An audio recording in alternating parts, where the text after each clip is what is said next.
বাংলাদেশের ভোটের ফল বেরিয়ে গিয়েছে, আর ফলটা নেহাত ছোট নয়। বিএনপির ভূমিধস জয়। কিন্তু আজকের প্রশ্ন আমাদের গতানুগতিক থাকবে না, ভোট নিয়েও নয়, বরং আজকের প্রশ্ন থাকবে ঢাকা দিল্লি সম্পর্ক, মন্ত্রিসভার গঠন, সরকার কোন নীতিতে এগোচ্ছে।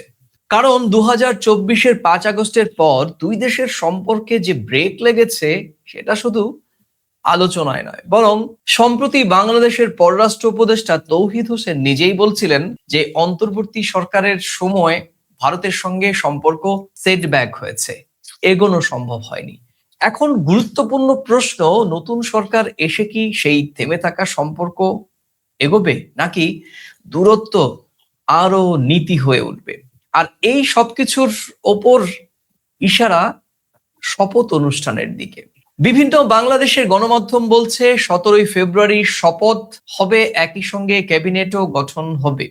গণমাধ্যম বলছে এই শপথ অনুষ্ঠানে 13টি দেশের রাষ্ট্রপ্রধানদের আমন্ত্রণ জানানো হয়েছে। নিঃসন্দেহে তাদের মধ্যে অন্যতম ভারতের প্রধানমন্ত্রী নরেন্দ্র মোদী, পাকিস্তানের প্রধানমন্ত্রী শাহবাজ শরীফ সহ সার্কভুক্ত কয়েকটি দেশের শীর্ষস্থানীয় নেতৃত্ব থাকবেন। প্রিয় দর্শক, আপনারা দেখছেন প্রথম কলকাতার আলোচনা ভিত্তিক অনুষ্ঠান প্রাসঙ্গিক প্রসঙ্গ।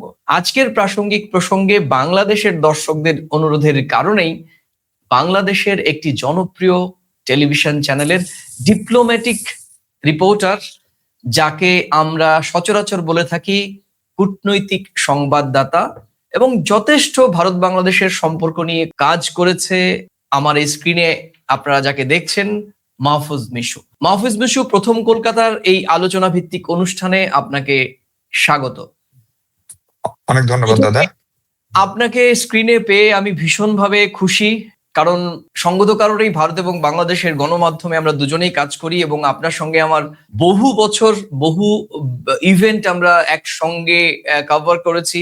যদি আমি একটু রিক্যাপ করি, ভূমিকা না করে, শিলংয়ে যখন সালাউদ্দিন আহমেদ তাকে উদ্ধার করা হয়েছিল, তখন কিন্তু আমরা অনেক দিন আমরা সেখানে থেকে এই খবর করেছিলাম। সেই বিষয়টিও আপনার সঙ্গে একটা বড় স্মৃতি আমাদের আমাদের রয়েছে, বিশেষ করে আমার রয়েছে। তো আপনি এমন একটি বিষয়ে কাজ করেন দীর্ঘ সময় জুড়ে, ভারত বাংলাদেশের সম্পর্ক শুধু নয়, আপনি এই জিও পলিটিক্সের সঙ্গে নানাভাবে দেখেছেন। গত 17 মাসে ভারত বাংলাদেশের সম্পর্কের এত অবনতি হওয়ার কারণ কি বলে আপনি মনে করছেন মাহফুজ মিশু? ভারত বাংলাদেশের সম্পর্ক বা বাংলাদেশ ভারত সম্পর্ক নিয়ে বলতে গেলে প্রথম যে জায়গাটা বলতে হবে সুব্রতদা, সেটা হচ্ছে যে প্রতিবেশী হচ্ছে একটা অবিচ্ছেদ্য অংশ। মানে অনেকে অনেক সময় ফান করে বলে যে আপনি আপনার স্ত্রী বা স্বামীকেও পরিবর্তন করতে পারবেন, কিন্তু প্রতিবেশী পরিবর্তনের সুযোগ নেই। ফলে সেই জায়গা থেকে ভারতের জন্য বাংলাদেশ যেমন গুরুত্বপূর্ণ, বাংলাদেশের জন্য ভারত ঠিক সমানভাবে গুরুত্বপূর্ণ। কারণ একটা বড় স্থল সীমান্ত দু দেশের মধ্যে রয়েছে এবং আপনার আমার চেহারা প্রায় একই রকম। ফলে এই সীমান্ত সুরক্ষার জায়গায় কিন্তু ধরেন, মানে আমি যদি একদম অন্যরকম হতাম দেখতে, বিশেষ করে সীমান্ত সংলগ্ন যে স্টেট গুলো ভারতের আছে, তাহলে সেটি হয়তো বা অপরাধের মাত্রা, অন্যান্য কর্মকাণ্ডের মাত্রা কমানো দুই দেশের বর্ডার ফোর্সের পক্ষে সহজ হতো। এখন বাংলাদেশ ভারত সম্পর্ক ঐতিহাসিক, এটার পেছনে অনেক ধরনের ব্যাকগ্রাউন্ড রয়েছে। বাংলাদেশের মুক্তিযুদ্ধ থেকে শুরু করে গণতান্ত্রিক অভিযাত্রা, ক্রিকেট, অনেক কিছুতে বাংলাদেশ ভারত একসঙ্গে কাজ করেছে। আন্তর্জাতিক বিভিন্ন পরিমণ্ডলেও একসঙ্গে কাজ করার অথবা অন্তত বিরোধিতা না করার অনেক রেকর্ড এই দুই দেশের মধ্যে রয়েছে। এখন 5 আগস্টের যে পট পরিবর্তন, সেটি বাংলাদেশের জন্য একটি বড় ঘটনা, এবং এই ঘটনার সময়ে যে ছাত্র জনতার গণ অভ্যুত্থান যেটিকে আমরা বলছি, সেইটার সময়ে অনেকগুলো ন্যারেটিভ তৈরি হয় এবং অনেকগুলো ঘটনার উপর ভিত্তি করে এই ঘটনাটি ঘটে। প্রথম যে কারণ, সেই কারণটা আমার নিজের অ্যানালাইসিস হচ্ছে যে 2008 সালের পরে বাংলাদেশে আসলে নানান বাস্তবতায় একটা ভালো নির্বাচন হয়নি। 2014 নির্বাচনে বিশেষ করে ভারতের তৎকালীন পররাষ্ট্র সচিব প্রয়াত সুজাতা সিং এসেছিলেন, তার সঙ্গে জাতীয় পার্টি প্রধানের বৈঠক, এবং সেই বৈঠককে কেন্দ্র করে শেষ পর্যন্ত জাতীয় পার্টি প্রায় উইথড্র হওয়া নির্বাচনে 147টা আসনে থেকে যায়। ফলে সেইটা কিন্তু বাংলাদেশের মানুষ, জনমানুষ এবং বুদ্ধিজীবী মহলে একটা দগদগে স্মৃতি। ঠিক জানি না যে সুজাতা সিং এসে হুসেন মোহাম্মদ এরশাদকে কি বলেছিলেন, কিন্তু যেহেতু ওই বৈঠকের পরে হুসেন মোহাম্মদ এরশাদের তৎকালীন জাতীয় পার্টি খুবই দোদুল্যমান ছিল, তারা একবার নির্বাচনে যায়, একবার সিএমএ যায়, একবার আসে না আসে। ফলে এইটা মানুষ বিশ্বাস করে, বাংলাদেশের মানুষ, যে সেই নির্বাচনটা আরেকটু অর্থবহ হতো, অথবা এককভাবে আওয়ামী লীগ হয়তোবা নির্বাচনটা করতে পারতো না যদি না ভারতের পররাষ্ট্র সচিবের সেই হস্তক্ষেপে থাকতো। ধরেন আপনি পাবলিক পরিসরে অনেক আলোচনা শুনবেন, কিন্তু এই এই এই ঘটনাটা দুই দেশের সম্পর্কে, সরকার থেকে সরকার, জনগণের সঙ্গে জনগণের মাঝখানে সম্ভবত সবচেয়ে বড় চির ধরানোর ক্ষেত্রে একটা বড় ভূমিকা রেখেছে। এবং এটা কিন্তু আমি কিছুদিন আগে শ্রীরাধা দত্ত এর সঙ্গে কথা বলছিলাম, তিনি এই অঞ্চলের ভূ রাজনীতি নিয়ে কাজ করেন। তিনিও কিন্তু মনে করেন যে এটা ভারতের একটা কৌশলগত ভুল ছিল। ফলে সেটি একটা বড় কারণ। ফলে গণ অভ্যুত্থানের পেছনে অনেক ঘটনা, চাকরির কোটা ইত্যাদি ছিল, কিন্তু মূল স্পিডটা ছিল আমরা একটা ভালো ইলেকশন বাংলাদেশে হচ্ছিল না। এটা 14তে হয়নি, 18তে বিএনপি গিয়েও শেষ পর্যন্ত যায়নি আসলে সেই নির্বাচনে।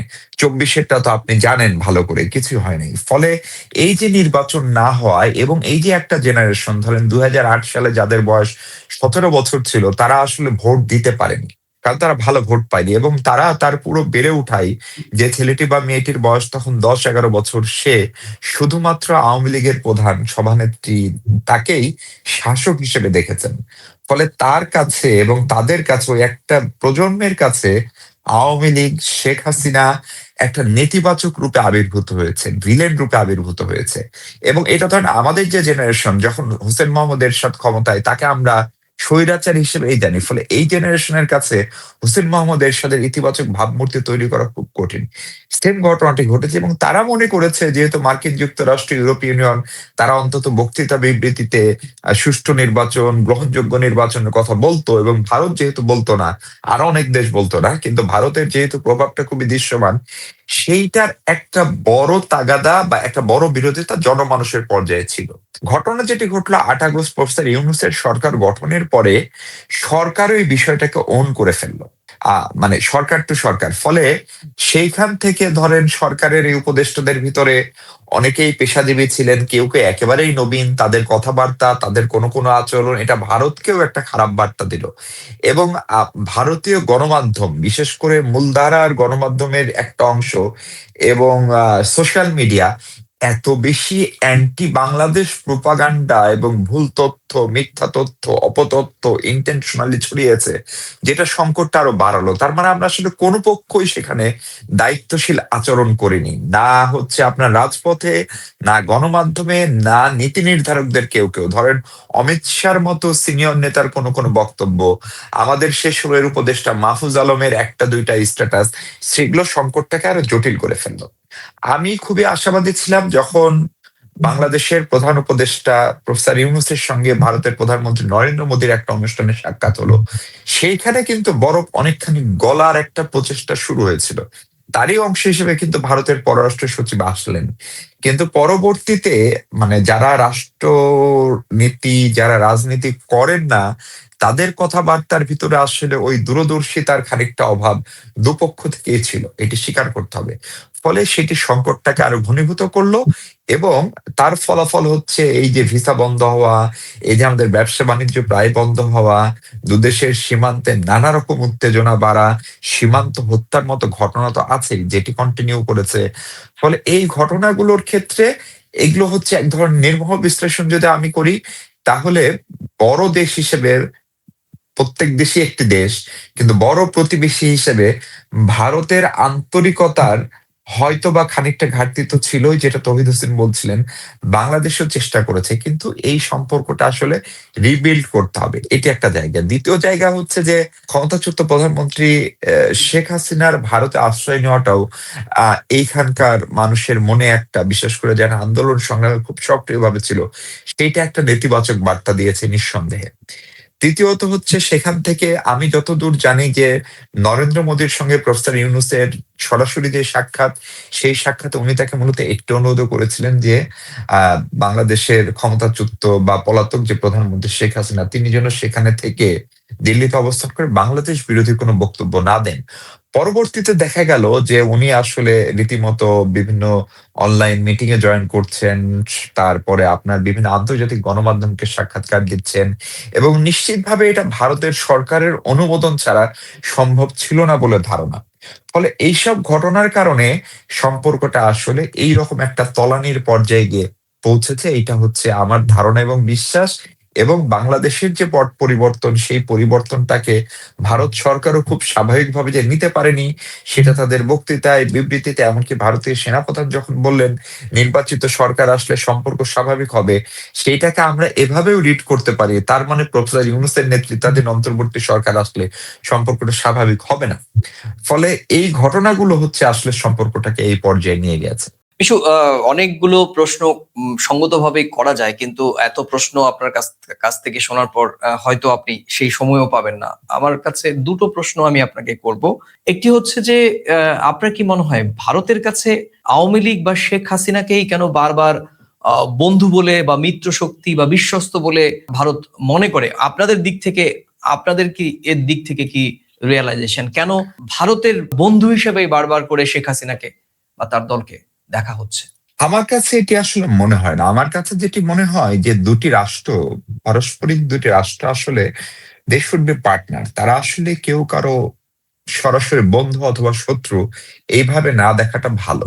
ধরেন শেখ হাসিনার যে পরিবার, তার যে ব্যাকগ্রাউন্ড, বিশেষ করে বঙ্গবন্ধু শেখ মুজিবুর রহমান 1971-এর মুক্তিযুদ্ধ, সেই সময়ে ইন্দিরা গান্ধী সহ ভারত সরকারের যে ভূমিকা, 1 কোটি শরণার্থীকে আশ্রয়, একটা বৈশ্বিক জনমত গঠনে সহায়তা করা, ভারতের সশস্ত্র বাহিনী এখানে এসে বাংলাদেশ ভারত মিলে একটা যৌথ বাহিনী গঠন করা, এবং সেই যুদ্ধে পাকিস্তানের পরাজয়, এবং সেটার কারণে শেখ হাসিনার সঙ্গে ঐতিহাসিকভাবে গান্ধী পরিবারের, বিশেষ করে কংগ্রেসের একটা ঐতিহাসিক সম্পর্ক, একটা বিশ্বস্ততার জায়গায় রয়েছে। সেটি একটা জায়গা। দ্বিতীয় জায়গাটা হচ্ছে, আমরা যদি খেয়াল করি যে বাংলাদেশ নামক রাষ্ট্রটি যখন শেখ হাসিনা শাসন করেন নাই অথবা আওয়ামী লীগ ক্ষমতায় ছিল না, তখন কি এই সম্পর্কটি আসলে অস্বাভাবিক ছিল? উত্তর হচ্ছে একেবারেই না। আপনি যদি মনে করতে পারেন, জেনারেল জিয়া যখন সরকার গঠন করলেন, তিনি ভারত সফর করলেন এবং তাকে বিশাল সংবর্ধনা দেওয়া হয়েছিল, এবং সম্ভবত সবচেয়ে বেশি আনুষ্ঠানিকতা জিয়াউর রহমানের সেই সফরের সময় হয়েছিল। এমনকি বেগম খালেদা জিয়াও যখন সরকার প্রধান ছিলেন 91 কিংবা 2001, তখনকার ট্রেড ভলিউম আপনি যদি দেখেন, বাণিজ্য, ব্যবসা বাণিজ্য কিন্তু কমে নাই। আন্তর্জাতিক অঙ্গনে যদি দেখেন, প্রতিবেশী দুই দেশ প্রায় সমান তালে হেঁটেছে। ফলে রিলেশনটাকে, এটা একটা একটা পারসেপশন তৈরি করা হয়েছে যে শেখ হাসিনা বা আওয়ামী লীগের সঙ্গেই শুধু ভারতের সম্পর্ক ভালো। এটার পেছনে অনেকগুলো রাজনৈতিক এজেন্ডা ছিল। আপনি জানেন যে পশ্চিমবঙ্গ বা ভারতের সীমান্তবর্তী রাজ্যগুলোতে বাংলাদেশ বিরোধিতা রাজনীতির একটা উপাদান। এমনকি বিশেষ করে ভারতের বিজেপি ক্ষমতায় আসার পরে অমিত শাহ কিংবা শুভেন্দু এভাবে কথা বলেছেন, তাতে এটি স্পষ্ট হয় জি, তাদের এখানে বাংলাদেশ বিরোধিতা তাদের অভ্যন্তরীণ পলিটিক্সে কিছু একটা গেইন করে। রাজনীতিতে অনেকগুলো উপাদান লাগে। সেই উপাদানের একটা ভারত বিরোধিতার একটা রাজনীতি বাংলাদেশের অভ্যন্তরীণ রাজনীতিতেও ছিল। সেইটিকে ব্র্যান্ডিং করতে গিয়ে সেটিকে আওয়ামী লীগকে ব্যাকফুটে নেওয়ার জন্য এটি করা হয়েছে। আবার ধরেন এবারের নির্বাচনের আগে যখন আওয়ামী লীগ নাই, তখন বিএনপি কে ভারতের দালাল, বিএনপি ভারতপন্থী, বিএনপির অমুক নেতা ভারতের দালাল, রয়ের এজেন্ট, নানানভাবে চিহ্নিত করার চেষ্টা করা হয়েছে। ফলে এগুলো যতটা না তথ্য, তার চেয়ে অনেক বেশি হচ্ছে আসলে এগুলোর পিছনে এক ধরনের পলিটিক্যাল ইন্ধন, পলিটিক্যাল প্রাপ্তি অপ্রাপ্তি কাজ করে। আবার আপনি যদি খেয়াল করেন যে জামায়াতের সঙ্গে কি ভারতের সম্পর্ক আসলে খারাপ? উত্তর হচ্ছে না। কারণ বাংলাদেশের মানুষকে যারা প্রতিনিধিত্ব করে, আমি জামাতে ইসলামী বাংলাদেশের কথা বলছি, যে জামাতে ইসলামীর এখনকার নেতৃত্বের কথা বলছি, তাদের সঙ্গে স্বভাবতই প্রতিবেশী রাষ্ট্রের সম্পর্ক থাকবে। ফলে ভারতের বিভিন্ন ছোট ছোট যে রাজনৈতিক দল আছে, আঞ্চলিক দলগুলো আছে, ধরেন সেটা পশ্চিমবঙ্গের মমতা ব্যানার্জির দল থেকে আমি যদি আসামের একটা আঞ্চলিক দলের কথা বলি, তাদের সঙ্গেও কিন্তু আমাদের একটা ন্যূনতম যোগাযোগ আছে, সেটা রাখতে হয়। ফলে এইটা আরেকটা আরেকটা কি বলে আপনার আরেকটা ব্র্যান্ডিং করা। এখন আপনি প্রশ্ন তুলতে পারেন, বঙ্গবন্ধু শেখ মুজিবুর রহমান মারা যাওয়ার পরে শেখ হাসিনা দীর্ঘদিন ভারতে অবস্থান করেছেন, উনি তো জার্মানিতে অবস্থান করেছেন, সেটি ভুলে গেলে চলবে না, তাই না? ফলে আবার এবার তিনি সেখানে আশ্রয় নিয়েছেন। সেখানে যদি ভারত তাকে এই, মানে তিনি যদি ভারত না যেতেন, তাহলে নিশ্চিতভাবেই হয় তাকে বাংলাদেশেই থেকে গ্রেপ্তার হতে হতো, অথবা পরিস্থিতি হয়তো হয়তো আরো খারাপ হতে পারতো, অথবা অন্য কোনো দেশে যেতেন। ফলে ব্যক্তি শেখ হাসিনা বা তার পরিবারের সঙ্গে বা তার দলের সঙ্গে ভারতের কোনো কোনো রাজনৈতিক দল, বিশেষ করে প্রণব মুখার্জি, গান্ধী পরিবারের সদস্য, তাদের একটা বাড়তি সম্পর্ক আছে, কিন্তু সেটি রাষ্ট্রীয় সম্পর্ক না। আরেকটা বিষয় হচ্ছে, ভারতেরও জনমানুষের কিছু ধারণা আছে। তারা মনে করে বাংলাদেশের অধিকাংশ মানুষ বা একটা বড় অংশের মানুষ কট্টরপন্থী ইসলামিস্ট, মানে তারা একটু উগ্রপন্থী, ফলে সেই জায়গায় শেখ হাসিনা তাদের রক্ষা কবচ। এটা আবার ভারতের পলিটিশিয়ানরা তাদের জনমানুষ এটা তৈরি করেছে, হুইচ ইজ অ্যাবসলিউটলি রং। ফলে ভারত বাংলাদেশ দুদেশের মানুষ, তাদের সংস্কৃতি এক, খাওয়া দাওয়া প্রায় এক, কথাবার্তার ধরন এক, আমরা একই মুভি দেখি, একই রকম খেলি। ফলে এই মাঝখানে একটা রাজনৈতিক বিভাজন তৈরি করা হয়েছে, এবং এর পিছনে যে শুধু ভারত এবং বাংলাদেশের রাজনৈতিক দল অবদান আছে তা না, তৃতীয় চতুর্থ অন্য কোনো দেশেরও একটা অবদান থাকতে পারে হয়তো। মিশু, আপনার কাছে খুব সংক্ষেপে আরো একটি এই প্রাসঙ্গিক বললাম, প্রথমে আপনাকে বললাম যে দুটো প্রশ্ন করব। ওই প্রথমের কথার পরিপ্রেক্ষিতে আরেকটি প্রাসঙ্গিক প্রশ্ন, সেটি হচ্ছে, আপনার কি মনে হয় না যে ভারত বাংলাদেশের মধ্যে সম্পর্ক তৈরির ক্ষেত্রে বিগত এই আওয়ামী লীগ বা আওয়ামী লীগের নেতা নেত্রী এবং শীর্ষ নেত্রী, আমি বলতে চাই শেখ হাসিনা সহ, বাংলাদেশের মানুষের কাছে ভারতকে ঠিক অন্যভাবে প্রেজেন্ট করা হয়নি? যেমন আমি আপনাকে সুনির্দিষ্টভাবে বলি, এটি আমরা অনেক টক শোতেই বলে থাকি, যেমন বাংলাদেশের রূপলী শস্য পদ্মার ইলিশ পাঠানো হতো বাণিজ্যিক চালান, কিন্তু যখন পাঠানো হতো তখন বলা হতো যে ভারতের হিন্দু সম্প্রদায়ের দুর্গাপুজোর উপহার হিসেবে পাঠানো হয়েছে। কিন্তু বাংলাদেশের অনেক মানুষই টাকা দিয়ে ইলিশ খেতে পান না, কিংবা তারা ভালো ইলিশ পান না বলে অভিযোগ থাকে।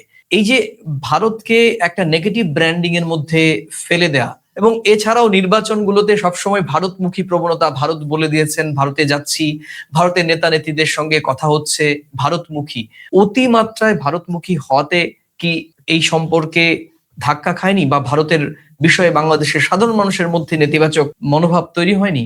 না, সেটি যেটি হয়েছে সেটি তো ধরেন একদম স্টুপিডিটি। আমি আমি ধরেন ডক্টর আব্দুল মোমেনকে কোট করতে পারি, তৎকালীন পররাষ্ট্রমন্ত্রী, যে ভারত আমাদেরকে এটা বলেছে। কিংবা আমি ধরেন জিএম কাদেরকে কোট করতে পারি, উনি এসে এয়ারপোর্টে বলছেন ভারত এটি বলতে নিষেধ করেছে। ফলে এগুলো থেকে হয় কি, পাবলিক পারসেপশনটা তৈরি হয়, মনে হয়। কিংবা কোনো প্রার্থী বলেছে যে আমি ভারতের হয়ে, ভারত আমার প্রার্থিতার জন্য বলেছে। ফলে এইগুলো হয় কি, মনে হয় যে বাংলাদেশের রাজনীতি, অর্থনীতি সবকিছু ভারত নিয়ন্ত্রণ করছে। এবং এগুলো বাংলাদেশের যে সমস্ত নীতি নির্ধারকদের কথা আমি বললাম, তাদের যে আচরণ, তাদের যে কথাবার্তা, সেগুলোর ফলে কিন্তু এই পারসেপশনটি তৈরি হয়েছে।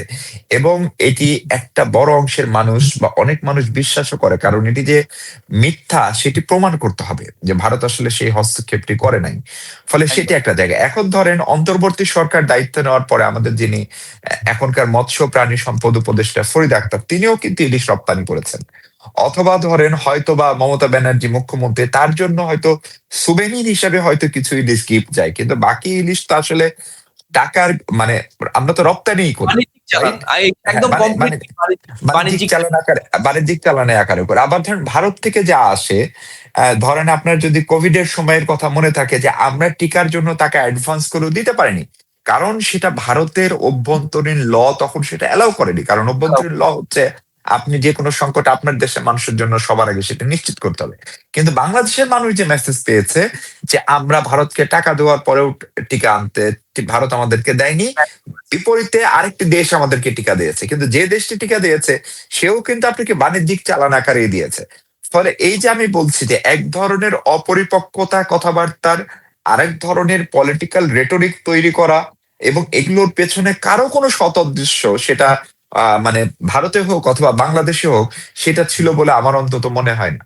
ফলে আপনি যদি দেখেন সারা পৃথিবীতেই প্রতিবেশীদের সাথে সম্পর্ক একটা টানাপোড়েন থাকে। আপনি যদি কানাডা এবং মার্কিন যুক্তরাষ্ট্রের সম্পর্কের কথা ভাবেন, আপনি যদি কানাডার ইকোনমির সাইজের কথা ভাবেন, কানাডার সামরিক সক্ষমতার কথা ভাবেন, সেই দেশকে এসে ডোনাল্ড ট্রাম্প বলল তার 51তম প্রদেশ বানাবে। ফলে আপনি এভাবে ভাবেন যে বাংলাদেশ যদি বলে যে আমি ভারতের অমুক সেভেন সিস্টার্স কে আমার অংশ করে নেব, অথবা ভারত যদি বলে বাংলাদেশকে আমি আমার প্রদেশ বানাবো, তাহলে কি হবে? ফলে আমাদের লোকজনের ভিতরে এই যে একটা দেশপ্রেমের নামে যে একটা তীব্র আবেগ, সেটিও সম্ভবত এই অঞ্চল মানুষের ভিতরে বেশি কাজ করে। ফলে আপনি দেখেন কানাডা এবং আমেরিকার সেই ভুল বুঝাবুঝিটা হয় না, মেক্সিকো বা যুক্তরাষ্ট্রের সেই ভুল বুঝাবুঝিটা হয় না, কিন্তু আমাদের ক্ষেত্রে সেটি এক্সট্রিম লেভেলের হয়। এবং এটা আরেকটা বড় জিনিস হচ্ছে সোশ্যাল মিডিয়া। ফলে সোশ্যাল মিডিয়ায় আমার যে কথাটি পছন্দ হচ্ছে না, যে কথাটা আমার পক্ষে যাচ্ছে না, তাকে আমি কোনো না কোনো ভাবে মানে ভারতপন্থী, পাকিস্তানপন্থী, অমুকপন্থী, সে একটা ট্যাগ দেওয়ার একটা কালচার শুরু হয়েছে। ফলে সেটিও আর একটা বিপদ। ফলে মানুষ এটা বিশ্বাস করে। ধরেন আমি এখানে যে কথাগুলো বলছি, কেটে কোথাও দেন, যেটা হয়তো পুরো ভিন্ন অর্থ হতে পারে। ফলে এই ট্রেন্ড গুলো হচ্ছে আমাদের সম্পর্কটাকে ক্রমশই ঝুঁকির মধ্যে ফেলছে। একদম দারুণ তথ্য পাচ্ছিলাম, যেটি আমার মনে হচ্ছে যে আমাদের দর্শকদের জন্য ভীষণভাবে উপকারী হবে। এবারের ইলেকশনে, বাংলাদেশের ত্রয়োদশ জাতীয় সংসদ নির্বাচনে ভারত ফ্যাক্টর কতটা কাজ করেছে? আমার কাছে মনে হচ্ছে খুব একটা কাজ করে না। আহ, এই কারণে খুব একটা কাজ করে নাই বলছি, কারণ এইবারের ইলেকশনে ধরেন ভারত বিরোধিতার জায়গায় বিএনপি কে অনেক বেশি প্রো ইন্ডিয়ান হিসেবে চিত্রিত করার একটা প্রচেষ্টা ছিল অপর রাজনৈতিক দল থেকে। তাই যেহেতু হতো, তাহলে বিএনপির 212 আসন পাওয়ার কথা না। এটি হচ্ছে একটা ব্যাখ্যা। আবার অনেকাংশে করেছেও, কারণ আপনি যদি আরেকটি যে জোট ছিল জামাত ইসলামের নেতৃত্বে, এনসিপি সহ, তাদের এ যাবৎকালের হাইয়েস্ট আসন ছিল 18টি। আমি 2096 মনে হয় নাকি, নাকি 2001-এ, ভুল হতে পারে, মানে সালটা ভুল হতে পারে, কিন্তু তারা 18টার ভিতরে সংসদে আসন কখনো পায়নি। কিন্তু তারা এবার 72টি আসন পেয়েছে, মানে প্রায় 4 গুণ। কাস্টিং ভোটের প্রায় 40% জামাত এবার ভোট পেয়েছে। ফলে সেটি কাজ করেনি এটা বলা একদিকে যেরকম সঠিক, আবার কাজ করেছে সেটিও বলা যেতে পারে। আবার এই দুইটার বাইরের আর একটা ব্যাখ্যাও থাকতে পারে। In absence of Awami League এবং আওয়ামী লীগের সঙ্গে থাকা যে ছোট ছোট রাজনৈতিক দলগুলো ছিল, বাম দল, এমনকি জাতীয় পার্টিও সক্রিয়ভাবে, স্বতঃস্ফূর্তভাবে এই নির্বাচনে কিন্তু অংশ নিতে পারেনি, এটি আপনাকে স্বীকার করতে হবে। কারণ তাদেরকে ঐক্যমত্য কমিশন ডাকে নাই, প্রধান উপদেষ্টা ডাকে নাই, নির্বাচন কমিশন ডাকে নাই, কিন্তু তারা নির্বাচনে করেছে এবং তাদের ভরাডুবি হয়েছে। ফলে তাদের তো এই অংশটা, ফ্যাসিস্টের দোসর বলা হতো, যে বলা হয় ফ্যাসিস্টের দোসর হিসেবেই চিহ্নিত হ্যাঁ করা হয়। হ্যাঁ, জি, অন্য রাজনৈতিক দলগুলোর কথা আমি বলছি, ধরেন জাসদ জাসদ বা ওয়ার্কার্স পার্টি, তাদেরকে একই কথা বলা হয়। এবং এবং তারা যদি শেখ হাসিনা সরকার যদি ফ্যাসিস্ট হয়, তাহলে তারা সেই সরকারের অংশীদার ছিল, সেই অর্থে এটা কারেক্টও বটে। কিন্তু ফ্যাক্ট হচ্ছে যে এই দলগুলো না থাকার ফলে জামাত যে 40%-এর মতো ভোট পেল, এই সব ভোট জামাতের কিনা সেটি একটি গবেষণার বিষয়। অথবা বিএনপি যে ধরেন 55%-এর বেশি ভোট পেল কাস্টিং ভোটে, সেই সব ভোট বিএনপির কিনা সেই প্রশ্ন তোলা যায়। কারণ প্রাণ বাঁচানোর স্বার্থে গ্রামের কথা যদি আপনি ভাবেন, আপনি ঢাকার জিওগ্রাফি সম্পর্কে আপনার খুব ভালো ধারণা। ধরেন শহরের বাইরে যে মানুষটা গ্রামে, সে হয়তো তার বংশ পরম্পরায় সে হয়তো আওয়ামী লীগ করে, সে যদি ভোট দিতে না যায় 12ই ফেব্রুয়ারি, যদি না গিয়ে থাকে, তাহলে তার প্রতিবেশী তাকে অন্যভাবে মার্ক করবে। ফলে সে যেহেতু ভোট দিতে গিয়েছে, ফলে সে হয় জামাত নয় বিএনপি কোনো একজনকে তো ভোট দিয়েছে। ফলে আমার কাছে মনে হচ্ছে যে আস্তে আস্তে মানুষের সচেতনতা বাড়ছে। ফলে এই ভারত বিরোধিতার রাজনীতি এবার কিন্তু কম হয়েছে। আমার মনে হয়, ছোটবেলায় আমি শুনেছি যে অমুক দল ক্ষমতায় আসলে বাংলাদেশ ভারতের কাছে বিক্রি হয়ে যাবে, অমুক রাইট। দল ক্ষমতায় আসলে মসজিদে উলুধ্বনি শোনা দেবে। সেগুলো যেহেতু যায়নি, সেগুলো প্রমাণিত হয়েছে। আবার এখন ভারতের বিজেপির অনেক নেতাও এরকম করে, যে বাংলাদেশ সব হিন্দুদেরকে মেরে ফেলছে, বাংলাদেশ হিন্দুদেরকে ব্যাপক নির্যাতন করছে, যেগুলো একটা নির্যাতন হলেও সেটা ফ্যাক্ট, কিন্তু সেই মাত্রা এবং সেইটার কারণ, মানে সেটা পলিটিক্যাল কারণে কিনা, সেইটার একটা নির্মোহ কারণটা বের করা জরুরি। এবং সেটা দেখতে গেলে ফ্যাক্ট চেকার আমাদেরকে জানাচ্ছে যা হচ্ছে তার পেছনে আসলে ঘটনা কিছু ঘটেছে, কিন্তু তার পেছনে আসলে কারণ যতটা না রাজনৈতিক ছিল, তার চেয়ে অনেক বেশি অর্থনৈতিক, সামাজিক, পারিবারিক সেই কারণগুলো ছিল। এবং ফলে সেই ধরনের মিসরিপ্রেজেন্টেশন কিন্তু হচ্ছে। আর আর একটা ছোট্ট প্রশ্ন আপনার কাছে, সেটি হচ্ছে যে ভারত ফ্যাক্টর কাজ করেনি বা করেছে, সেটি এখন অনেকাংশেই বোঝা যাচ্ছে। কোনো ক্ষেত্রে কাজ করেছে, কোনো ক্ষেত্রে কাজ করেনি। কিন্তু সীমান্তবর্তী এলাকাগুলোতে জামায়াত ইসলামের একটা ভূমিধস বিজয় আমরা লক্ষ্য করছি ভারত বাংলাদেশের সীমান্তবর্তী এলাকাগুলোতে। এবং ভারতীয় মিডিয়া বা ভারত কনসার্ন যে এই সীমান্তের, এই ভারতীয়দের ভাষায়, ভারতীয় গণমাধ্যমের ভাষায়, যে সীমান্ত এলাকায় মৌলবাদের উত্থানকে ভারতীয় অংশ উদ্বেগের চোখে দেখতে শুরু করেছে। সামগ্রিকভাবে বিএনপি ক্ষমতায় যাচ্ছে বা ক্ষমতায় এসেছে, তাতে তারা অনেকটাই উদ্বেগহীন। কিন্তু সীমান্তের জেলাগুলোতে নজিরবিহীনভাবে জামায়াত ইসলামীর ভোটের উত্থান হয়েছে। এইটাকে কিভাবে দেখছেন? আমি এটাকে আসলে মৌলবাদের উত্থান হিসেবে দেখতে এখন পর্যন্ত চাই না, এবং সীমান্তের জেলা মানে ধরেন বাংলাদেশের মাত্র 5টি জেলায় জামাত সবগুলো সিট পেয়েছে। এর ভিতরে ধরেন আপনি যদি রংপুরকে ধরেন, রংপুর সরাসরি সীমান্তবর্তী এলাকা না, বরং দিনাজপুর সরাসরি সীমান্তবর্তী এলাকা, সেখানে আবার জামাতের উত্থান হয়নি। রাজশাহীতে তারা মাত্র একটি আসন পেয়েছে। ফলে রাজশাহী সীমান্তবর্তী জেলা, সেখানকার বাকি 5টি আসন কিন্তু বিএনপি পেয়েছে। আবার মৌলবাদের উত্থান হওয়ার জন্য আপনি যদি ফ্যাক্টর গুলো চিন্তা করেন, তাহলে তাকে রাষ্ট্র ক্ষমতায় থাকতে হবে। এখন ধরেন বিজেপির যে রাজনৈতিক দর্শন, সেই দর্শনের সঙ্গে হিন্দুত্ববাদ মানে গভীরভাবে জড়িত। ফলে বিজেপির যে ধরনের উত্থান ভারতে হয়েছে, বা ধারণা করা হচ্ছে আগামীতে পশ্চিমবঙ্গেও হয়তো বিজেপি আরেকটু ভালো করবে। ফলে পশ্চিমবঙ্গের মতো জায়গায়, যে জায়গায় জ্যোতি বসুর মতো মানুষ সেখানকার মুখ্যমন্ত্রী ছিলেন, এত প্রোগ্রেসিভ, সেইখানেও আস্তে আস্তে মমতা ব্যানার্জির পরে আস্তে আস্তে যদি এখন ধরেন সেখানে বিজেপির একটা দুটো 5টা করে আসন বাড়ে, এবং তখন বাংলাদেশ যদি কমেন্ট করে যে পশ্চিমবঙ্গে মৌলবাদের উত্থান করছে, সেটিও সঠিক হবে না। মৌলবাদের আসলে উত্থান বৈশ্বিকভাবে একটা হচ্ছে, এটা আপনাকে স্বীকার করতে হবে। আমি মৌলবাদ না বলে বরং বলতে পারি কট্টরপন্থার একটা উত্থান হচ্ছে। আপনি সারা পৃথিবীতে যদি দেখেন, মার্কিন যুক্তরাষ্ট্র, চীন, রাশিয়া, আপনার দেশ ভারত, এমনকি বাংলাদেশেও সেই প্রচেষ্টা চরমভাবে ছিল। বরং সেই হিসাবে সাম্প্রতিক সময়ের বৈশ্বিক যতগুলো নির্বাচন হয়েছে, বাংলাদেশের নির্বাচন মোর প্রোগ্রেসিভ বার্তা দিচ্ছে, এইটা হচ্ছে কথা। এবং বাংলাদেশের বিএনপির একটা বড় জায়গা হচ্ছে, বিএনপির যিনি প্রতিষ্ঠাতা তিনি নিজে যুদ্ধ করা মানুষ, মানে তিনি অস্ত্র হাতে যুদ্ধ করেছেন, তিনি দেশের জন্য। বঙ্গবন্ধু সরকারের সময় খেতাব পেয়েছেন। ফলে তারা কোনোভাবে এই রাষ্ট্রটাকে মৌলবাদী করে ফেলবে এবং বাংলাদেশের এই জেনারেশন সেটি মেনে নেবে, সেটি ভয় পাওয়ার কোনো সুযোগ নাই। কারণ আপনাকে বলি দাদা, যে জামাত ইসলামী বাংলাদেশে 1979 সালে সমস্ত আনুষ্ঠানিকভাবে রাজনীতি শুরু করে, তারপর থেকে সবচেয়ে ভালো সময়টা তারা কাটাচ্ছে। ফলে আপনি যদি ছাত্র সংসদ নির্বাচনগুলোতে তাদের যে স্টুডেন্ট উইং, ছাত্র শিবিরের যে উত্থান দেখেন, তার ন্যূনতম ছিটেফোঁটা কিন্তু জাতীয় নির্বাচনে হয়নি। তাহলে যে রেটরিকটা তৈরি হয়েছিল জামাত হয়তো ক্ষমতায় চলে আসবে, ফলে বাংলাদেশের মানুষ, আমি এখনো বিশ্বাস করি তারা বুঝে শুনে ভোট দেন। তারা অবশ্যই ধর্মপ্রাণ, তারা ধর্মভীরু, কিন্তু তাদের কাছে এই ধর্ম নিয়ে তারা মানে এক্সট্রিম লেভেলের মানুষ না। বরং ভারতের অনেক রাজ্যে হিন্দুত্ববাদের যে উত্থান, সেটাই ভারতের জন্য চিন্তার কারণ হওয়া উচিত রাষ্ট্র হিসেবে।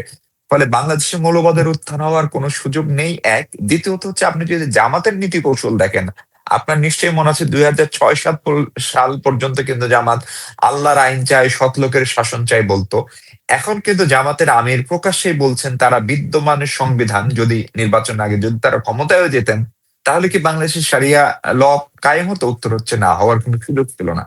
কারণ জামাতের সেটা পাবলিক ডিক্লারেশন ছিল, তারা বিদ্যমান রাষ্ট্রীয় কাঠামো আইন অনুযায়ী রাষ্ট্র চালাবেন। ফলে সেই ধরনের উদ্বেগের পেছনেও কোনো একটা পলিটিক্যাল রেটরিক দাঁড় করানো হচ্ছে কিনা, সেটা বোঝার দরকার। কিন্তু মৌলবাদ হচ্ছে এমন একটা জিনিস, সেটা যে কোনো জায়গায় যে সময় মাথা চাড়া দিতে পারে।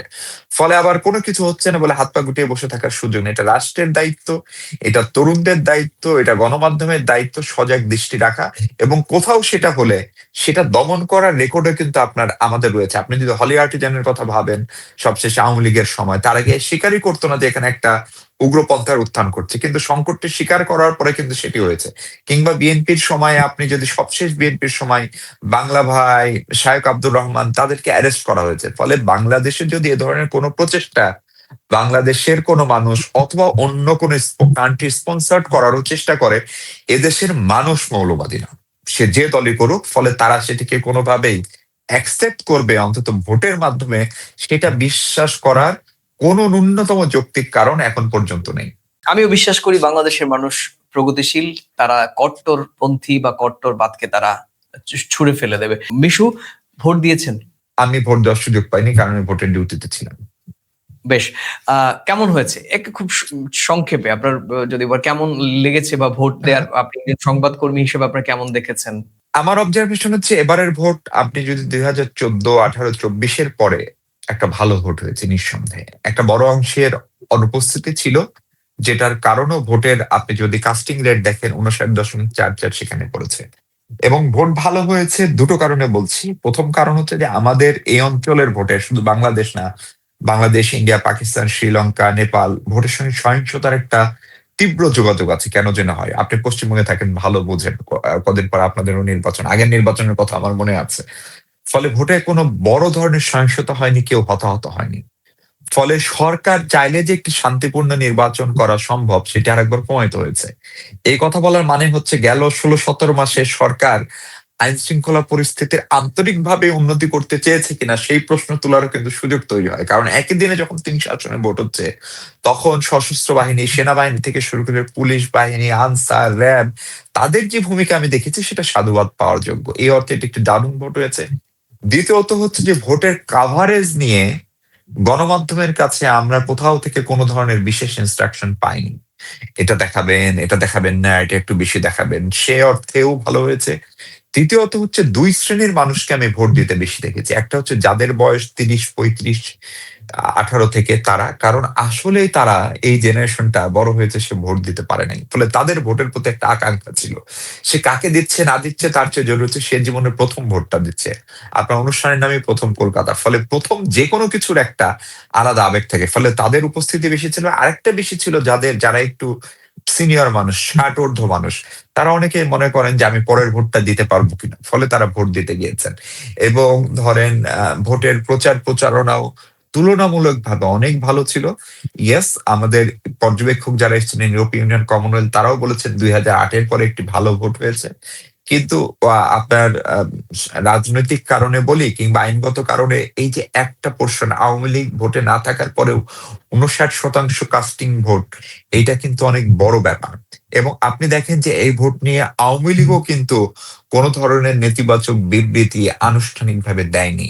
কারণ সবচেয়ে জরুরি যে জিনিসটা ছিল, বিশেষ করে গেল 17-18 মাসে একটা দুর্বল সরকার থাকার কারণে, আইন শৃঙ্খলা বাহিনীর আন্তরিক বা অ্যাক্টিভ না হওয়ার কারণে মানুষ আসলে একটা নির্বাচিত সরকার চেয়েছে। বাংলাদেশের মানুষ সাংঘাতিকভাবে রাজনৈতিক সচেতন। ফলে সেই ঘটনাটা ঘটেছে। ফলে এই ভোটকে আপনার ভালো বলে স্বীকৃতি দেওয়ার সুযোগ আছে। কিন্তু যে ভালোর শেষ নাই। মানে আমি জানি না অদূর ভবিষ্যতে আমাদের ডেভেলপমেন্ট পার্টনাররা, এমনকি খোদ ভারতের প্রধানমন্ত্রী তারেক রহমানকে ফোন দিয়েছেন, চীন থেকে ফোন দিয়েছেন, পাকিস্তান থেকে ফোন দিয়েছেন, মার্কিন যুক্তরাষ্ট্র কংগ্রাচুলেট করেছে। আমরা এত বিদেশি পর্যবেক্ষক, সাংবাদিক কখনো দেখিনি। ফলে এই ভোট নিয়ে ভবিষ্যতে হয়তো একটা রাজনৈতিক বিতর্ক তৈরির সুযোগ থাকবে। কিন্তু সেই বাস্তবতাকে মেনে নিয়ে হলেও এটিকে আপনার সুষ্ঠু এবং ভালো ভোট বলতে হবে আসলে। একসঙ্গে দুটো প্রশ্ন করছি। এক হচ্ছে ভোটের ফলাফল প্রত্যাশিত ছিল কিনা, আর সরকার গঠন হতে যাচ্ছে 17 তারিখ। এই সরকারের মন্ত্রিসভা কেমন হতে চলেছে বলে আপনার মনে হয়? ভোটের ফলাফল প্রত্যাশিতই ছিল।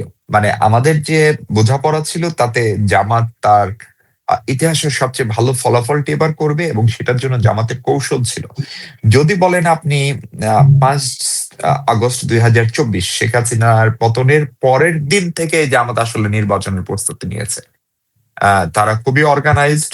তারা যখন তারা কি পদ্ধতিতে ভোট হবে সেটি চূড়ান্ত হয়নি, তখন সে তার 300 আসনের প্রার্থী চূড়ান্ত করে ফেলেছিল। সেই জায়গায় বরং প্রয়াত বেগম খালেদা জিয়ার অসুস্থতা, তার ছেলে জনাব তারেক রহমান, যিনি এখন দলের প্রধান, তার দেশে না থাকা, বিএনপি বরং প্রস্তুতির জায়গায় খানিকটা হয়তোবা ঘাটতি ছিল। কিন্তু ধরেন আওয়ামী লীগের অনুপস্থিতিতে জামাত যে একটা বড় ভালো করবে সেটা প্রত্যাশিত ছিল, সেটা হয়েছে। 70-72 সিট কম না। এবং তাদের কৌশল আরেকটা জায়গায় হচ্ছে, তারা তরুণদের যে দল এনসিপি, তাদেরকে তারা তাদের সহযাত্রী হিসেবে পেয়েছে এবং তাদের একটা সাকসেসফুল হিস্ট্রি রয়েছে। খুব রিসেন্টলি অনেক বিতর্কও আছে পরবর্তী ঘটনাক্রম নিয়ে। কিন্তু এটিও তো সত্য যে 5 আগস্ট না হলে কোনোভাবেই নির্বাচনটা হতো না। নাহিদ আসিফ যদি সে আন্দোলনের নেতৃত্ব না দিত, তাহলে জামাত বা বিএনপি কি তারা তো আসলে পারে নাই এর আগের 3টি মেয়াদে একটা সরকারের পতন ঘটাতে। ফলে তাদেরকে নেওয়ার ফলে তরুণদের ভোটের একটা অংশ তাদের দিকে গিয়েছে নিঃসন্দেহে। ফলে ভোটের ফলাফল প্রত্যাশিত। বিএনপি যে 212 সিট পেয়েছে, আমার বোঝাপড়া ছিল যে বিএনপি কমপক্ষে 190 সিট তো পাবেই, তার বেশি পাওয়ার কথা, সেটি হয়েছে। আর সরকার গঠনের প্রক্রিয়া এখন শুধুমাত্র আনুষ্ঠানিকতা। খুবই সুনিশ্চিত ভাবেই তারেক রহমান প্রধানমন্ত্রী হচ্ছেন, কারণ তিনি তার দলের প্রধান, তার কোনো বিকল্পও নেই। এবং এই মুহূর্তে আপনি যদি 2005, আমরা তারেক রহমান রাষ্ট্রনায়ক বা সরকার প্রধান হিসেবে কেমন জানি না, কিন্তু তার কথাবার্তা, আচরণ, শব্দ চয়ন, বডি ল্যাঙ্গুয়েজ, বডি জেস্টার, সেইটা মানুষের ভিতরে একটা আশার সঞ্চার করেছে। আপনি একটু যদি খেয়াল করেন, একদম 25 ডিসেম্বর যখন তিনি আসলেন, লাখ লাখ মানুষ, সেখানে তিনি একটিবারের জন্য ভোট চান নাই। কারণ ওইটা শুধুই তিনি তার আশার কথা বলেছেন। উনার মা, সাবেক 3 বারের প্রধানমন্ত্রী খালেদা জিয়া যখন মারা গেলেন, জানাজায় লক্ষ লক্ষ মানুষ, সেখানে বিদেশিরা ছিলেন, দেশিরা ছিলেন। সেখানে তিনি যে বক্তব্যটি দিয়েছেন, সেটা একদম আমি আমার মা বা বাবা মারা গেলে ইসলামী কায়দায় যতটুকু বক্তব্য, ওই পরিশীলিত বোধটা তার ভিতরে আমরা দেখছি। ফলে আমাদের কাছে মনে হচ্ছে এই 17 বছরের যে নির্বাসন জীবন, সেটি অনেক মানুষ বিশ্বাস করে that make him more matured, অনেক রাইট। বেশি পলিটিক্যালি কনসিয়াস, অনেক বেশি কমিউনিকেটিভ, অনেক বেশি ইনক্লুসিভ, এবং উনি এখন পর্যন্ত কাউকে নিয়ে কোনো নেতিবাচক কথা বলেননি। বরং জামাতের কেউ কেউ, এনসিপির কেউ কেউ তাকে নিয়ে আপত্তিকর কথা বললেও উনি বাংলাদেশ সময় আজকে, অর্থাৎ আপনার রোববার, তিনি জামাতের প্রধানের সঙ্গে সশরীরে গিয়ে সাক্ষাৎ করবেন, যেটি আমরা আমাদের রাজনীতিতে দেখি নাই। এমনকি এনসিপির প্রধানের সঙ্গেও তিনি গিয়ে সাক্ষাৎ করবেন। ফলে সব মিলিয়ে আমরা বিশ্বাস করতে চাই, আমরা ধারণা করতে চাই, আমরা তো আসলে ঘর পোড়া গরু, সিঁদুরে মেঘ দেখলে ভয় পাই। আমরা বিশ্বাস করতে চাই উনি একটা ভালো ক্যাবিনেট করবে না। বাংলাদেশে ক্যাবিনেট করার ক্ষেত্রে একটা বড় বিবেচনা থাকে যে, আচ্ছা রাজশাহী থেকে তো কাউকে নেওয়া হলো না, তাহলে রাজশাহী থেকে একজনকে নিই। নারায়ণগঞ্জ থেকে তো কাউকে নেওয়া হলো না, আচ্ছা সাতক্ষীরায় তো সব জামাত পাশ করছে, ওখান থেকে একজনকে নিই। এই বিবেচনার বাইরে গিয়ে উনি যদি একটা এফিশিয়েন্ট ক্যাবিনেট করেন, এবং এখানে প্রবীণ, তরুণ তরুণ এবং এক্সপার্ট, অর্থাৎ পেশাজীবীদের যদি একটা সমন্বয় উনি করতে পারেন, তাহলে একটা দারুণ মন্ত্রিসভা হওয়ার কথা। এবং আমাদের অভিজ্ঞতা হচ্ছে, দাদা আপনি স্বীকার করবেন কিনা, প্রথম বিএনপি যখন ক্ষমতায় আসলো, খালেদা জিয়ার বিএনপি 1991 সালে, সে সময়ের গভর্নেন্স, কিংবা প্রথমবার যখন আওয়ামী লীগ আসলো 1996, সেই সময়ের আওয়ামী লীগের গভর্নেন্স তাদের পরের আমিলগুলোর চেয়ে ভালো। ফলে এবার যেহেতু প্রায় 20 বছর পরে তারা ক্ষমতায় এসেছেন, ফলে একটা প্রচন্ড জনচাপ আছে তাদের প্রতি। এবং এই জুলাই গণ অভ্যুত্থানের যে ঘটনা, ভোট না দিলে কি হয়, ন্যূনতম সুশাসন নিশ্চিত করলে না হয়, মাত্রাতিরিক্ত দুর্নীতি করলে কি হয়, ফলে সেটির একটি জলজ্যান্ত উদাহরণ তো তাদের সামনে রয়েছে। ফলে আওয়ামী লীগের মধ্যে একটি প্রাচীন, সবচেয়ে পুরনো রাজনৈতিক দল, যে দলটির হাত দিয়ে এই দেশটির জন্ম হয়েছে, এই দলটিকে এক প্রকার দেশ ছাড়া হতে হয়েছে শুধুমাত্র কতগুলো পলিসি মিস্টেকের কারণে। এর পিছনে নানান ষড়যন্ত্র ষড়যন্ত্র থাকতে পারে, কিন্তু আওয়ামী লীগ তো 14, 18, 24-এ ভালো নির্বাচন দেয়নি। এই সত্যটিও আওয়ামী লীগকে উপলব্ধি করতে হবে। এবং তিনি কালকে তার জনবিচ্ছিন্ন হয়ে পড়েছিল শেষ এবং দিকে। তিনি কালকে তার যে বক্তব্য, সেখানে কিন্তু স্পষ্ট কোনো প্রতিহিংসার ইঙ্গিত দেননি। ফলে এখন একটা, অনেকেই ধারণা করছেন, বিশেষ করে বিদেশি ডিপ্লোমেটরা বলছেন যে একটা রিকনসিলিয়েশনের সুযোগ নিশ্চিতভাবেই হয়তো তৈরি হবে। কারণ এই দেশটা ভালো না থাকলে আসলে তারেক রহমান সাহেব বলেন, শেখ হাসিনা বলেন, কিংবা জামাতে আমির বলেন, তারা কেউ ভালো থাকবে না। এবং খারাপ থাকলে তারাই সবচেয়ে খারাপ থাকবেন, তাই তো? সেটিরও তো উদাহরণ রয়েছে, কারণ তারেক রহমানকে নির্বাসনে থাকতে হয়েছে, শেখ হাসিনাকে দেশ ছাড়া হতে হয়েছে, বঙ্গবন্ধু বা জিয়াউর রহমানকেই তো জীবন দিতে হয়েছে, তাই না? ফলে এই উপলব্ধিটুকু যদি বড় রাজনৈতিক দল হিসেবে তারেক রহমান এবং তার দলের আসে, এবং তার আশপাশে যারা থাকবেন, তারা যাকে বুদ্ধি পরামর্শ দিবেন, তারা যদি এটুকু ফিল করেন, তাহলে আমরা একটা ভালো বাংলাদেশ, একটা সুশাসনের বাংলাদেশ, এবং বিশেষ করে যারা সংখ্যায় কম, সেটা ধর্মে হোক, ক্ষমতায় হোক, সেই মানুষগুলো যেন ভালো থাকে। এইটা কিন্তু একটা বড় স্ট্যান্ডার্ড। তিনি কালকে বলেছেন যে দুর্বলের উপরে অত্যাচার কোনোভাবেই সহ্য করা হবে না। ফলে এই লাইনটাকে এদেশের মানুষ, বিশেষ করে আমি এটাকে খুবই ওন করি, যে উনি যদি আমার মত প্রকাশের স্বাধীনতা নিশ্চিত করতে পারেন, যে মানুষটি সবচেয়ে দুর্বল, ধরেন সবচেয়ে কম ভোট পেয়েছে যে মানুষটি, উনি যেন ভালো থাকতে পারেন, তাহলে এটি আসলে একটা ভালো রাষ্ট্র হবে। এবং এই কাজটি হয়তো তারেক রহমানের হাত দিয়ে, ওনার বক্তৃতা বিবৃতির সঙ্গে বাস্তবতার যদি 50% মিলও পাই, তাহলেও কিন্তু বাংলাদেশটা অনেকখানি ভালো চলার কথা।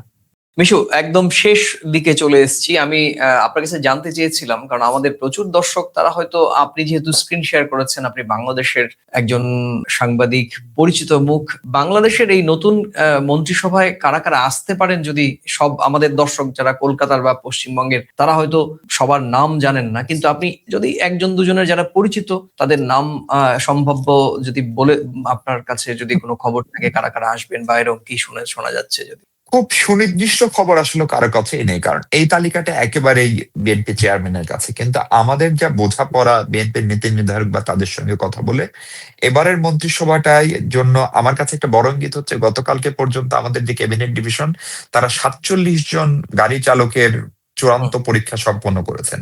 তার মানে আমরা ধারণা করছি ইনিশিয়ালি মন্ত্রিসভা হয়তো 47 সদস্যের হতে পারে, কারণ প্রত্যেক মন্ত্রীর জন্যই রাষ্ট্র একটি গাড়ি বরাদ্দ করে, আপনি জানেন। ফলে আমরা বেশিরভাগ সময় জানি এই গাড়ি চালকদের নম্বর নেই যে উনি কার কাছে যাচ্ছেন।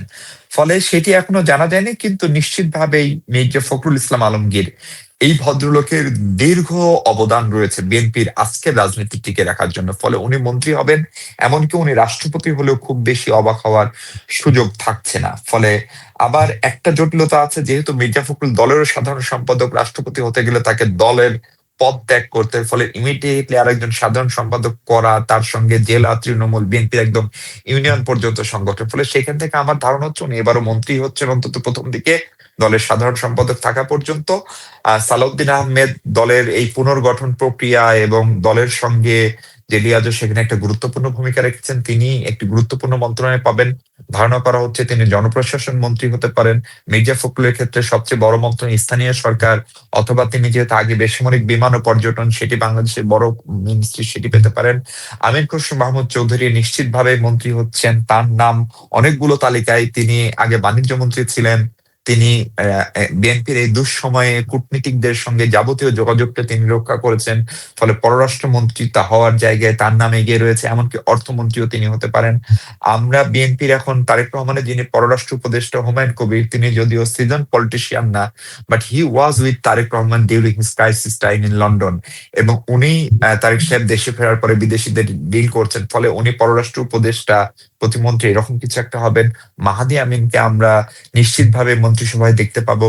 রুহুল কবির রিজভী, তার নাম তথ্যমন্ত্রী হিসেবে আলোচনায় রয়েছে। একজন সম্পাদক, মানব জমিন সম্পাদক মতিউর রহমান চৌধুরী, তিনিও তথ্যমন্ত্রী হওয়ার নামের আলোচনায় রয়েছেন। বেগম সেলিমা রহমান বিএনপির এক স্থায়ী কমিটির নারী সদস্য, তাকে আমরা একটা গুরুত্বপূর্ণ জায়গায় দেখতে পারি। শামা ওবায়দ মন্ত্রী প্রতিমন্ত্রী একজন হবেন। ছাত্রদলের সাবেক নেতা হিসেবে অবশ্যই শহীদুদ্দিন চৌধুরী, অ্যানি, আজিজুল বারী হেলাল, তাদের নাম রয়েছে। মির্জা আব্বাস মন্ত্রী হবেন, বাবু গয়েশ্বর চন্দ্র রায়ের মন্ত্রী হওয়ার কথা। ফলে এরকম অন্তত মোটামুটি ভাবে 47 জনের বিপরীতে আমরা আসলে অনেকের নাম দেন। ব্যারিস্টার জমিরুদ্দিন সরকারের ছেলে, তার মন্ত্রী হওয়ার কথা। বিএনপির অনেকগুলো পার্টনার যে পলিটিক্যাল পার্টি, বিশেষ করে জোনায়েদ সাকি, তিনি জয়লাভ করেছেন। মাহমুদুর রহমান মান্না যদিও জয়লাভ করেননি, কিন্তু ধারণা করা হচ্ছে তিনি ক্যাবিনেটে থাকবেন। নুরুল হক নূর সম্ভবত সবচেয়ে বেশি শারীরিক নির্যাতনের শিকার এই সাম্প্রতিক সময়ে 2017। ফলে তাকে সম্মানিত করা হতে পারে। ববি হাজ্জাজের কথা শোনা যাচ্ছে। ফুটবলার আমিনুল, তিনি যদিও নির্বাচনে হেরেছেন, কিন্তু তিনি যে সময়ে বিএনপির মিরপুর তথা ওই অঞ্চলের রাজনীতি সামলেছেন মহানগরের, he should be, I mean he should be rewarded. ফলে এই ধরনের আলোচনা। ফলে আমার কাছে মনে হচ্ছে ডক্টর খন্দকার মোশাররফ আছেন, ডাক্তার এজেড এম জাহিদ হোসেন, যিনি খালেদা জিয়ার চিকিৎসার পুরোটা দেখভাল করেছেন, তাকে হয়তো আমরা স্বাস্থ্যমন্ত্রী হিসেবে দেখতে পারি। ফলে পুরনো এবং নতুন লোকের একটা সমন্বয়। নজরুল ইসলাম খানের নাম আমরা শুনছি, তিনি রাষ্ট্রপতি হতে পারেন। স্পিকার হিসেবে একজন প্রবীণ পার্লামেন্টারিয়ান, তিনি জয়নাল আবদিন ফারুক, যেহেতু আগে চিফ হুইপ ছিলেন, তার কথা শোনা যাচ্ছে। তো সব মিলে এগুলো হচ্ছে এখন পর্যন্ত আমাদের ধারণা, গুঞ্জন। কিন্তু একটা ডাইনামিক মন্ত্রিসভা হওয়া খুব জরুরি। পাশাপাশি টেকনোক্র্যাট কোটায়ও বেশ কিছু মন্ত্রী হবেন বলে আমরা ধারণা করছি। বেশু একদম শেষ দিকে আমরা শুরু করেছিলাম ভারত বাংলাদেশের সম্পর্ক নিয়ে, আমরা শেষে করব ভারত বাংলাদেশের সম্পর্ক নিয়ে। শপথ অনুষ্ঠানে সার্কভুক্ত বেশ কয়েকটি দেশের রাষ্ট্রপ্রধানদের আমন্ত্রণ জানানো হয়েছে। এর মধ্যে রয়েছেন পাকিস্তানের প্রধানমন্ত্রী শাহবাজ শরীফ, নেপালের প্রধানমন্ত্রী সহ আলোচিত আমাদের দেশের প্রধানমন্ত্রী নরেন্দ্র মোদী। বিশেষ করে আপনি যেটা বলছিলেন যে নরেন্দ্র মোদী তারেক রহমানকে বিজয়ী নেতা হিসেবে প্রথমে টুইট করেন এবং পরে ফোনে কথা বলেন এবং তাদের মধ্যে দীর্ঘ সময় কথা হয়। এর আগে আপনি দেখেছেন যে প্রাক্তন প্রধানমন্ত্রী খালেদা জিয়ার শেষ যাত্রার সময় আমাদের পররাষ্ট্র মন্ত্রী এস জয়শঙ্কর, তিনি প্রোটোকল ভেঙে গিয়েছিলেন। সব মিলিয়েই এখন শপথ অনুষ্ঠানে প্রধানমন্ত্রী নরেন্দ্র মোদী যাচ্ছেন কি যাচ্ছেন না, কি শোনা যাচ্ছে, বা এই যাওয়াটা যদি প্রধানমন্ত্রী যান তাহলে কিরকম ভাবে এই কিছুটা ড্যামেজ কন্ট্রোল হবে কিনা? কারণ বাংলাদেশের অভ্যন্তরে তো ভারত বিরোধী একটা যথেষ্ট পরিমাণে একটা হাওয়া উঠছে। প্রধানমন্ত্রী গেলে সেটা কি খানিকটা ডোমিনেট হবে, নাকি না গেলে আরো হ্যাঁ, ব্যাপারটা জানার সুবিধা হবে। প্রথম আপডেট হচ্ছে যে মানে এই যে সুব্রমণিয়াম জয়শঙ্কর, তাকে তো আমরা ধরেন পররাষ্ট্র সচিব হিসেবে আপনি আমি পেয়েছি। উনি যখন আসলেন বেগম খালেদা জিয়ার জানাজার অনুষ্ঠানে, সেটি খুবই ভালো একটা বার্তা ছিল, এবং এটি প্রোটোকল ভেঙ্গে না কিন্তু, কারণ উনি সাবেক প্রধানমন্ত্রী। আপনার নিশ্চিতভাবে মনে আছে বাবু প্রণব মুখার্জির শেষকৃত্যে বাংলাদেশ তার সর্বোচ্চ মানুষটিকেই পাঠানোর চেষ্টা করেছিলেন। আর সংহতি স্পিকার গিয়েছিলেন, আমি যদি ভুল না করি, নাকি ডক্টর আব্দুর রাজ্জাক। ফলে এটি এই অঞ্চলের কালচার। ওনার শপথ অনুষ্ঠানে শুধু দক্ষিণ এশিয়ার নেতা না, চীন, টার্কি, তাদেরকে আমন্ত্রণ জানিয়েছে। আমি কূটনৈতিক সূত্রে যেটা নিশ্চিত হতে পেরেছি যে ওই একই দিনে ফ্রান্সের প্রেসিডেন্টের সঙ্গে নরেন্দ্র মোদীর পূর্ব নির্ধারিত বৈঠক থাকায় উনি আসলে আসতে পারছেন না। ধারণা করা হচ্ছে এস জয়শঙ্করই আবারও আসবেন। এবং আপনি যদি সুব্রমণিয়াম জয়শঙ্করকে দেখেন, ওনাকে কেবল পররাষ্ট্রমন্ত্রী বললে আসলে ভুল বলা হবে। উনি আসলে নরেন্দ্র মোদীর ক্যাবিনেটের সবচেয়ে চৌকস, যিনি সরাসরি পররাষ্ট্র সচিব থেকে পররাষ্ট্রমন্ত্রী হয়েছেন, তাকে নির্বাচিত করানো হয়েছে। ফলে সেটাও খুবই সিগনিফিকেন্ট একটা বার্তা কিন্তু। এবং আপনার মনে আছে কিনা যে বেগম খালেদা জিয়ার জানাজার সময় অন্য যেসব দেশের প্রতিনিধিরা এসেছিলেন, তারা প্রফেসর ইউনূস অর্থাৎ বাংলাদেশের সরকার প্রধানের সঙ্গে দেখা করেছিলেন। এস জয়শঙ্কর সেটা করেননি। উনি শুধুমাত্র আমি তারেক আমি রহমানের আমি সঙ্গে। আমি এই বিষয়ে আমি সে কারণেই বলেছি যে প্রোটোকল ভেঙে, কারণ হ্যাঁ, প্রোটোকল আমার বক্তব্যটা ছিল সেটাই, প্রোটোকল আচ্ছা। প্রোটোকল ফলে উনি থাকলে তারেক রহমানের সঙ্গে দেখা করেছেন। তার মানে ভারতের বক্তব্যটা হচ্ছে একটা নির্বাচিত সরকারের সঙ্গে ভারতকে সম্পর্ক রাখতে হবে। বাংলাদেশেরও মানে বাংলাদেশের সব সরকারের সঙ্গে তাকে সম্পর্ক রাখতে হবে, বাংলাদেশেরও রাখতে হবে।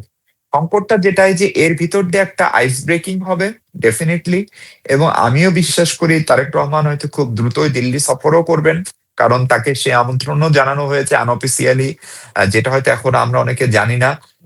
ফলে প্রতিবেশী যেহেতু বদলের সুযোগ নাই, শুধুমাত্র তারেক রহমান তার কূটনীতির ক্ষেত্রে যেটা বলছেন, সবার আগে বাংলাদেশ, অবশ্যই বাংলাদেশ বাংলাদেশের স্বার্থ দেখবে, ভারতও নিশ্চিতভাবে বাংলাদেশের স্বার্থ দেখবে না, ভারত ভারতের স্বার্থ দেখবে। পারস্পরিক একটা সম্মান, একটা বিশ্বাস, এটা ভয়ঙ্কর ভাবে জরুরি। কখনো কখনো ভারতের নীতি নির্ধারকদের, সরকারের না, অনেক সময় পলিটিক্যাল পার্টির, কখনো কখনো সরকারের, হয়তো তিনি পররাষ্ট্র মন্ত্রণালয়ের না, তাদের কথাবার্তায় সুব্রত দা একটা বড় দাদা সুলভ আচরণ থাকে, যেটা অনেক সময় বাংলাদেশের মানুষকে কষ্ট দেয়। ফলে আমার কাছে মনে হচ্ছে যে সেটি যে দীর্ঘমেয়াদে কাজ করে না, ভারতও সেই মেসেজটি পরিষ্কার।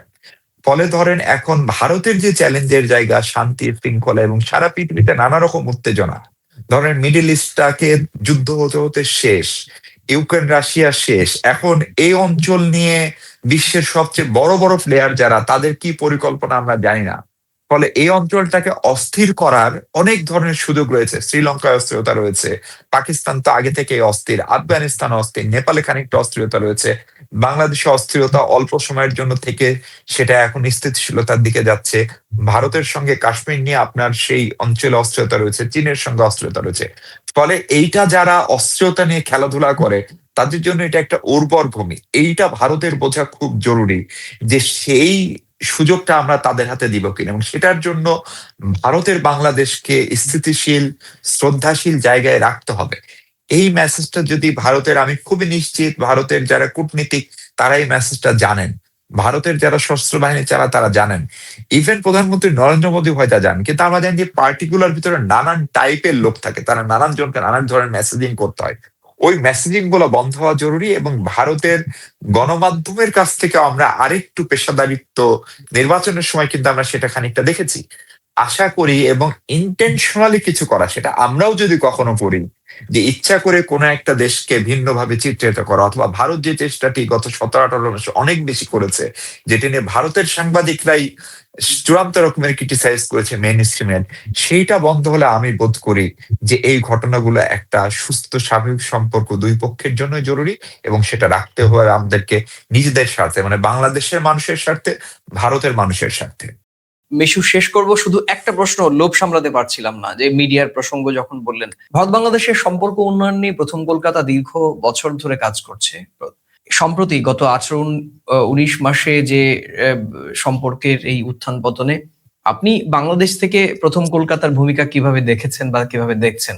না, একটা একটা ভূমিকাটা তো হচ্ছে যে আপনার ইন্টেনশনটা কি, মানে আপনার পেছনের উদ্দেশ্যটা কি। উদ্দেশ্যটা হচ্ছে যে গণমাধ্যমেরও কিন্তু, গণমাধ্যম অবশ্যই তথ্য দিবে, মানে যেটুকু সত্য সেটুকু বলবে। গণমাধ্যমের জাতীয়তাবাদী হওয়ারও খুব বেশি সুযোগ নাই, কিন্তু উস্কানি দেওয়ারও গণমাধ্যমের কোনো অধিকার নাই। সেই দিক থেকে যদি আমি বলি, আমি প্রথম কলকাতা যতটুকু দেখেছি, অন্তত উস্কানি দেয় না, কিন্তু সংকটটাকে চিহ্নিত করার সুযোগটা তৈরি করে।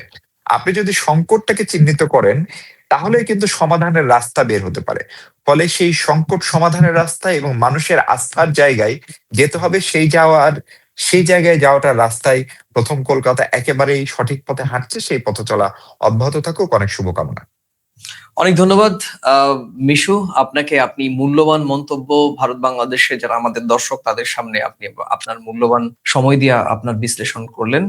প্রিয় দর্শক, আজ বাংলাদেশের ফল বেরিয়েছে, সরকারও গঠিত হয়ে যাবে, কিন্তু আসল পরীক্ষা শুরু হবে শপথের দিন থেকে। কারা অতিথি, কারা মন্ত্রী, সবই এক বিশেষ বার্তা। আর সবচেয়ে বড় বার্তা, দিল্লি ঢাকা সম্পর্ক থেমেছিল, এখন কি আবার চলবে? প্রিয় দর্শক, সেই প্রশ্ন রেখেই আজকের প্রাসঙ্গিক প্রসঙ্গ শেষ করছি। এই প্রাসঙ্গিক প্রসঙ্গে করা আমার কিংবা আমাদের অতিথির মন্তব্যের কোন অংশের সঙ্গে বা গোটা মন্তব্যের সঙ্গে আপনি মত বা আপনার দ্বিমত থাকতে পারে, মন্তব্যের কলামে সেটি লিখে জানাতে ভুলবেন না। ভিডিওটি ভালো লাগলে শেয়ার করে দেবেন নিজেদের মাঝে। আর আজ এই ভিডিওতে প্রথম দেখার মাধ্যমে যদি চ্যানেলটিতে নতুন এসে থাকেন, পুরনো ভিডিও দেখে ন্যূনতম ভালো লাগলে চ্যানেলটি লাইক বা সাবস্ক্রাইব করবেন। তাহলে আবার দেখা হবে নতুন কোনো বিষয়, প্রাসঙ্গিক প্রসঙ্গ নিয়ে। ততক্ষণ ভালো থাকুন, সুস্থ থাকুন, সবাই নিরাপদে থাকুন। নমস্কার।